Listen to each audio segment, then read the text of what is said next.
Welcome back to our series on keeping time in perspective. We are halfway through the series on keeping time in perspective with a discussion of Agile and how you can say yes to the important tasks and no to the tasks that do not align with your pillars and vision at this time. Having an ideas overflow space in your business allows you to dream without worrying that you need to implement everything right at this moment. With our theme of simplicity, clarity, and vision for 2022 in mind, let's jump in.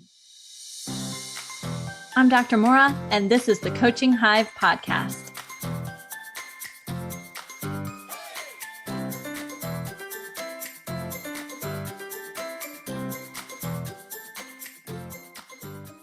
You can have your priorities, your pillars, your backlog, the yes, and the ideas overflow tasks all nicely sorted. But then a new opportunity pops up. What do you do? Do you say yes and throw everything out of whack? Or do you say no to preserve the order? It can seem complicated, and opportunities, especially if you're open to them, are abundant. They are all around us. So once more, what do you do? You obviously can't say yes to every opportunity that arises, just like you probably don't want to say no to every opportunity. There has to be a balance, and finding that balance can be made a little easier with Agile in your life. You definitely don't want to miss out on an important opportunity when it arises, but you don't want to waste your time on the opportunities that would be better passed by. Before we talk about how Agile can help here, let's pause for a definition of the word Agile from dictionary.com. Agile is defined as quick and well coordinated in movement. I love that definition. It reminds us that Agile means that there is some fluidity. It means that things move around really well. It means that there's a lot of thought. It's not stumbling. This leads us to believe that the Agile system for time and project management should be flexible and fluid. Something that can change quickly, something that has coordination to it. And here's the thing, all of that's true. The beauty of Agile is that you aren't locked into a specific set of tasks in a specific order for the entire year. You have your backlog, but then you are pulling items in or adding newly discovered items to a sprint every 10 days or whatever time span you're choosing. This means that you don't have to stay stuck with a set in stone plan for the year that ignores the fact that life and opportunities are fluid. In fact, think back to the last time you made a long range plan. Life popped up and all of a sudden that plan got blown to cinders. No longer were you able to work on that plan in the same way. And it just kind of throws everything off. It's much like dominoes. Once you change one thing, everything else shifts or moves, and it's not always easy to set those dominoes back up so that you can get back into a rhythm. Agile allows for those domino moments to happen because you're working within those short time spans. When you're using Agile, what happens is there is space and a place for opportunities as they arise. You can put time and energy into deciding which opportunities to say yes to and which will get the no or the maybe later designation, because you do have a system in place for moving through the work that you need to accomplish so that your vision becomes a reality. Now, that's all kind of high level. You might be thinking, yeah, what's an example? Let me give you an example to get us started. I work with a lot of new coaches. So let's imagine that you're a new coach. You've just finished your training. You have a brand new, beautiful certification, but you see this other specialized training that looks amazing. They open just a few times a year to a limited number of people, and you're really excited about the content. Do you say yes? Or do you say no? Well, the answer depends. You have to think about not just the cost, because that's definitely something to take into account, but you also have to think about time. Remember that time is finite. You do not have an endless supply.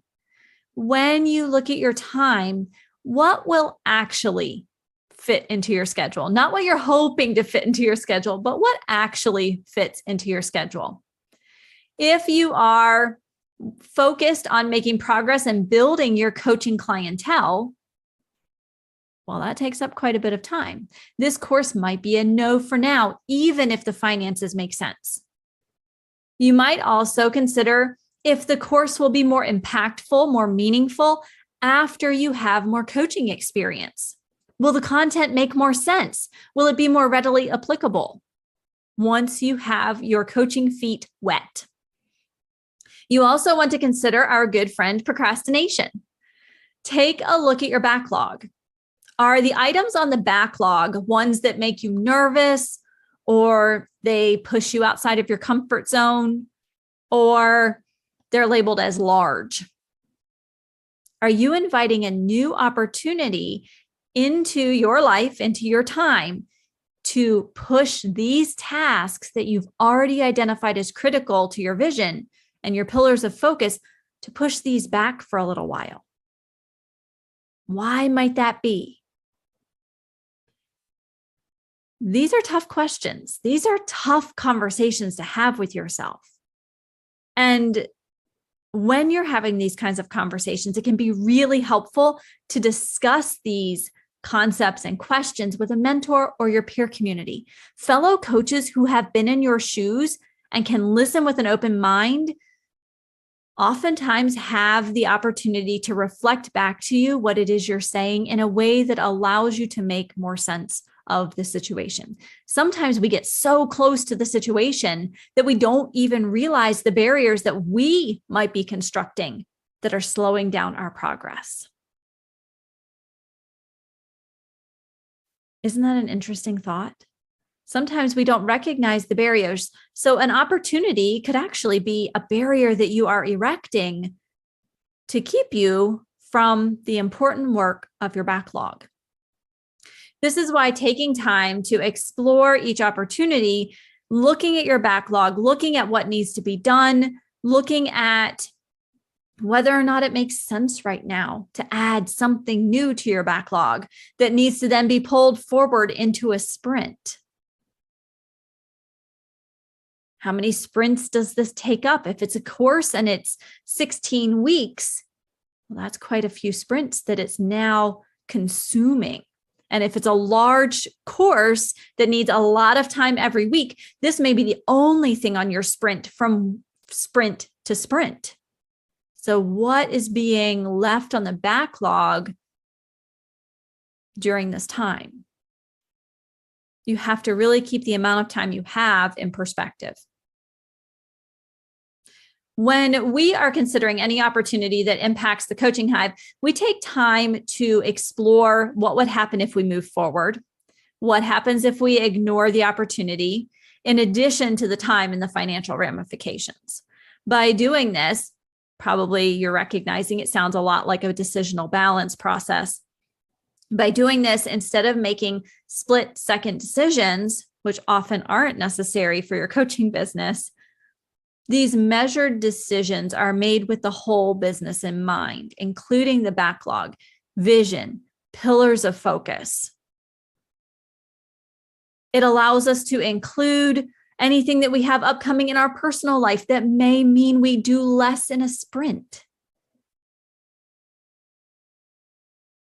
So Agile will help you to uncover some new perspectives that you might not have thought about in the past. But this is just one example. What about a new tool that you want to use in your business, and there is an incredible flash sale? We all love bright, shiny objects sometimes, right? And a flash sale is one of those. Do you run for your wallet, pull out the credit card, and purchase that tool? Well, unless you find the flash sale in the last minutes of the deal and you already had this on your list, you knew exactly that you needed this tool, you need it now, you probably have a little bit of time to explore the opportunity a bit. Once again, you can look at the financial cost. If it doesn't make sense financially, there's no need to go any further. You have to make sure that in your coaching business, you are being financially responsible, fiscally responsible with your assets. If it doesn't make financial sense, put that tool into your ideas overflow bucket for a later date when it makes more sense financially. Now, if the finances make sense, especially with the sale, you can dig a little bit deeper.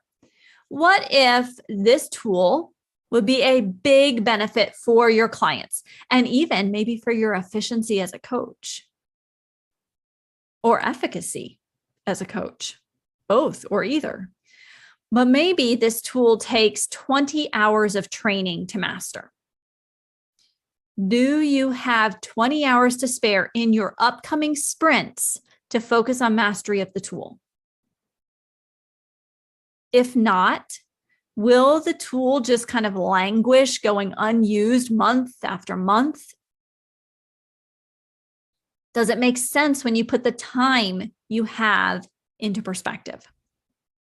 This is why having Agile at your fingertips, knowing your backlog, your sprint makeup, and time availability help you to choose which opportunities are right for you. Now, what about something that has little financial cost, like attending a networking event? Can Agile help you here? Of course, the answer is yes. You can add this opportunity to your upcoming sprint and know that you will need to move fewer items from your backlog into the sprint to make up the time for the opportunity of networking. What happens though if the backlog items can't wait any longer?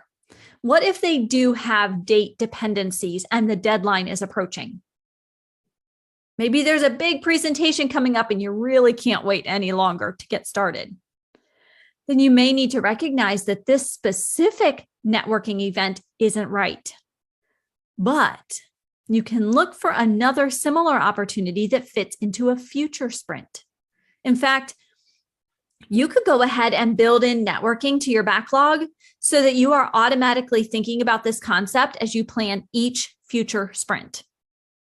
Maybe you put into your backlog that you want to have a networking event every single month.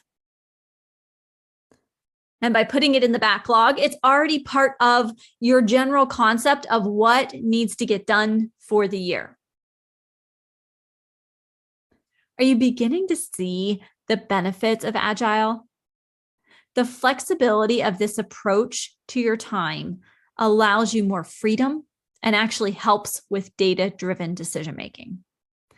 This brings about simplicity, clarity, and a focus on your vision that simply going with the flow doesn't generate. Your backlog, sprint knowledge, and done tasks piling up will soon help you to see the benefits of slowing down to craft your vision, your pillars of focus, and the planning that happens for each short sprint. There are no longer long, drawn-out tasks that never seem to move forward.